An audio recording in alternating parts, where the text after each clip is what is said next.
Hi everyone, Anthony Plantano here, the internet's busiest music nerd, and it's time for a review of this new The Last Dinner Party album from the Pyre. Here we have the newest and second full-length LP from English art and pop rock outfit, The Last Dinner Party. A group that really hit it big last year off the back of some very sharp and well-received singles that were packed with bold lyrics, dramatic rock instrumentation, as well as theatrical lead vocals too. These were memorable, sticky songs with an even combination of both old and new ideas that somehow just worked. And while the band's sound and vibe did garner a lot of comparisons to the likes of Kate Bush, personally I heard a lot more influence coming from the world of glam rock and what they do. Or another way you could see it is The Last Dinner Party is like what you would get if you could write rock music for period dramas. I mean, after all, there aren't really a whole lot of bands out there right now that would write and could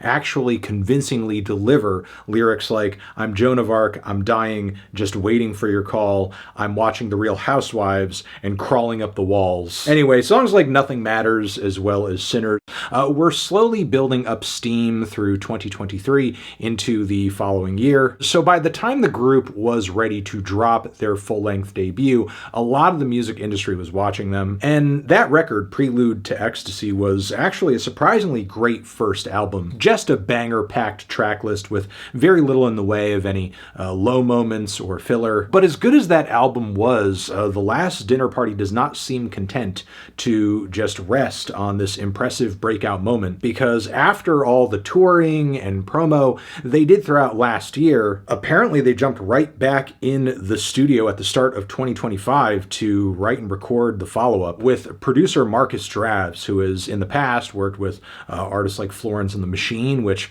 I think is pretty sensible. There's a lot of creative and aesthetic overlap there with what The Last Dinner Party does. And he's worked with Wolf Alice too, whose latest record actually featured a lot of very showy, ornate instrumentation. And with Draves on this record, it's clear The Last Dinner Party is trying to give us like a fine-tuned version of what they did on their debut. And I think there are pros and cons to going in that direction. Like, for one, giving us something so similar so soon does risk kind of like staling out their sound, especially since many of the tracks on this thing don't come across as immediately snappy and melodic. Because comparatively, From the Pyre is definitely a record that is asking audiences for a little bit more patience, as the writing and some of the musical passages on these songs is more nuanced and ambitious, as the band's typical stories of very bitter and rocky romances are more shrouded in metaphor this time.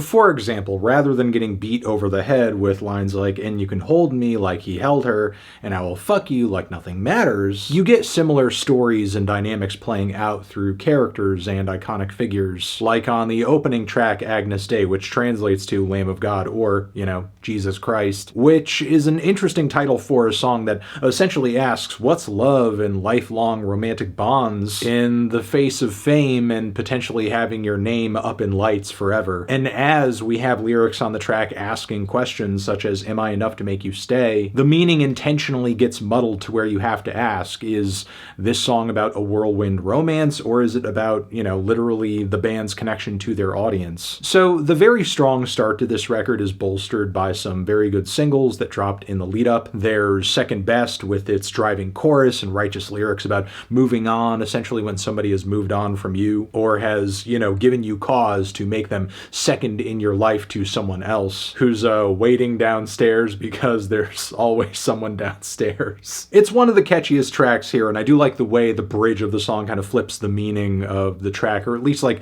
displays different emotions under the floorboards that are kind of presented in the verses and choruses. There's also This Is the Killer speaking, which I loved. It's another song about a love or a romantic connection that didn't last, and feeling burned over it, feeling left for dead in a sense, and as a result kind of, you know, likening the other person to a killer of sorts, a heartbreaker as it were. And I do love the really energetic tempo changes and the burst of instrumentation that comes through on the chorus. And the Scythe I loved as well, a song that you know, at its core kind of feels like a very smooth romantic synth pop tune, but it's played out with rock and Baroque instrumentation instead. And the lyrics of the song feature intensely emotional writing about a love that lasts across different lifetimes and eras in a way that's actually deeply touching. Now, it's on the deep cuts of this record where I think things lose a little bit of steam. Of course, here and there you do have some more straightforward rockers like Count the Ways, but there are many more tracks on this LP where the band really tries to explore song structure and dynamics, extending things out into these winding progressions and huge instrumental climaxes. And the results of this move can be a little hit or miss. Like on the song Rifle, which I do think suffers from a bit of underwhelming verse syndrome. As much as I do like the contrast into the choruses the song presents with all these howling group vocals,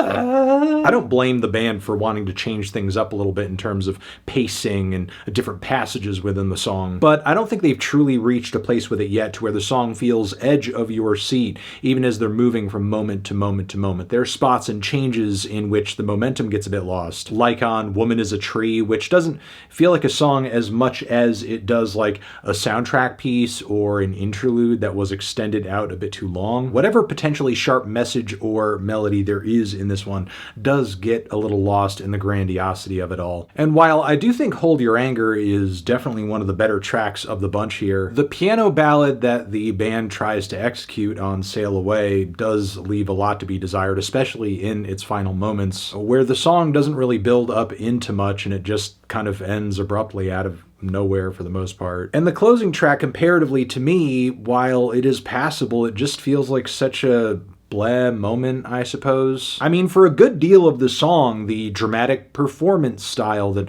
The Last Dinner Party was delivering for pretty much every previous track just isn't really here. For the most part, the song just kind of sounds like a jangly pop rock track that gets a little bit more intense as it progresses, but there's definitely like songs in the first leg of this thing that have more bite than this. I don't know. It's definitely not the worst song the band's put out, but it's not a sign of this album going out with a bang, that's for sure. But yeah, for the most part, I liked this record. I think The Last Dinner Party for sure managed to deliver some of their best tracks yet, but by that same token, this record does run into some issues. One, it doesn't really feel like there was enough time in between this and their last album to really develop more memorable, more hard-hitting songs and grow and advance their sound a little bit to where, you know, it felt like a real elevation beyond what they did on their last LP. And for the tracks that do actually feel like, you know, they're delivering grander displays of instrumentation and layers,